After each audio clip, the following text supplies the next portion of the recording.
Hello everybody. So today on just our little crypto commute, I'm going to do a quick little, we'll call it a PSA announcement of there's three things I find that a lot of people kind of know, but they don't at all do or have, and it's a great way of accidentally losing all the money that you on paper make.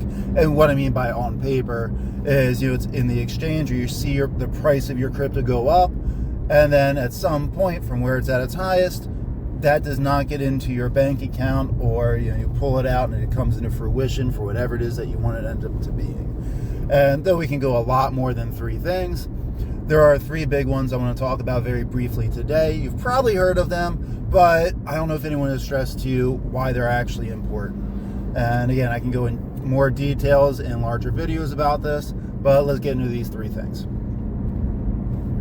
First one, I don't hear enough people talk about this one in my opinion, but get yourself a cold wallet. All right, if you don't know what that is, there's cold wallets and there's hot wallets and there's exchanges. Right?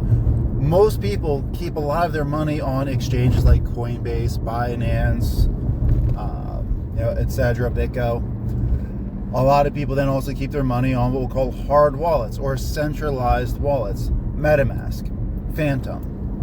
I think Radium has one, right? I mean, there's so many different out there where you can store and keep your crypto on chain or online. And overall, that's not a bad thing, but if you're on either of those, you're hackable, right? And I don't mean just hackable like someone needs to get to your computer.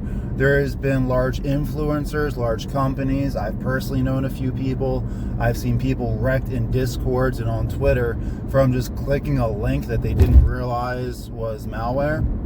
And someone can get in, and especially if you have any of your passwords saved or any shortcuts or extensions on your computer, all your crypto is gone in minutes.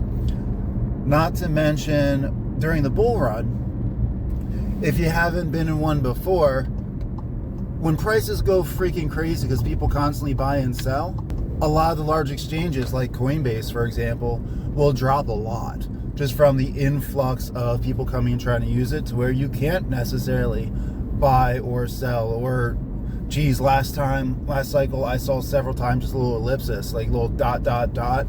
which should have shown how much money in crypto I had. So instead of seeing the thousands of dollars or whatever that you have in there, you just see ... and you're wondering where the hell did all my crypto go. Whereas a cold wallet, I've got one. This isn't a shout out. Do your own research. I have a Ledger Flex. I like it a lot, but there's Engrave. There's a bunch of different ones from like $60 to $300 based off of what features you want, what crypto you own that you need to save, etc. But these are off chain, meaning you now own them. They're not on a centralized network. They're on something that only you can control, and it is by far the safest way of doing things. They're usually something the size of a credit card or a USB drive, or mine's considered large, and it's about a third of the size to a half the size of a cell phone, right? But keep your money protected and keep it off chain. I really only recommend keeping enough on an exchange or a hot wallet for a specific purpose, like if you're staking, or what you plan on using. All right, so like right now on Coinbase and Uphold, I have USDC so I can buy things, and I've got enough of each of my crypto for my first and some of them for my second sell limit. So that way, as soon as the price hits, it's sold. I don't have to transfer anything. Everything else I have off chain because I want to keep control over it and I know exactly where it is. The second thing, this kind of goes under the category of do your own research, but do you know what crypto you have? And I don't mean the names of them. I really hope you know the names of them. But do you know what they do? Do you know who the CEO is? Do you know who their major partnerships are? Like if I asked you what Bitcoin does, can you tell me? All right. If I ask you what Ethereum does, can you tell me? If you can't, and you own either Bitcoin or Ethereum, you should probably go back and look into it. The reason why this matters is it's investing 101. Know what you're putting your hard-earned cash into. Right? So this way you can also tell if things matter or not when prices go awry. Right? And I'll flex my own crypto that I love a lot. Got full trust in them. Can't wait to sell these bitches. But like Quant.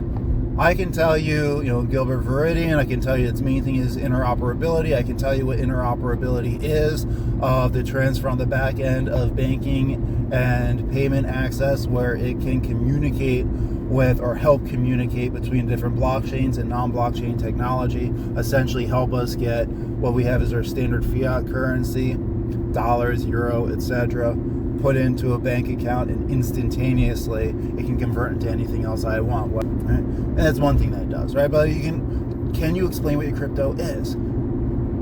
Again, the reason why this matters so much is, let's say if the price of quant goes down by 40% all of a sudden, this is where I stand like, awesome, this is a good place to buy.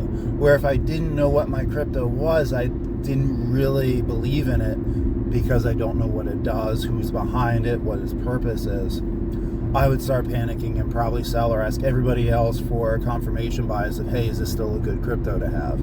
I know it's a good crypto, it's just on sale at this point. And this is a way of protecting yourself, because people sell way too early or at the wrong times every freaking day, and it's usually due to emotion. And the easiest way of keeping emotion in check is knowing what the hell you have and what you're doing with it, which comes to the third point, where everyone knows, and I mean this probably is a literal statement, you should know that you need to have an exit strategy because someone got burned because they didn't have a specific enough plan of when to sell their crypto, or they changed their plan. And everyone talks about doing planning and exit strategies, and I'm not going to go fully through mine and everything. Some people make it overly complicated, some people make it overly simple, and really, which one should it be?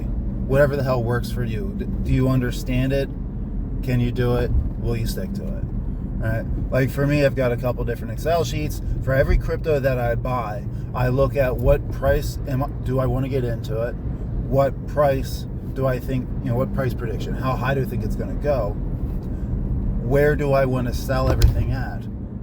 None of that I can do until I have a goal in mind, at least for me, right? And I've got a financial goal. I got a number, right? And that number allows me to make a plan of how many X's do I need on average.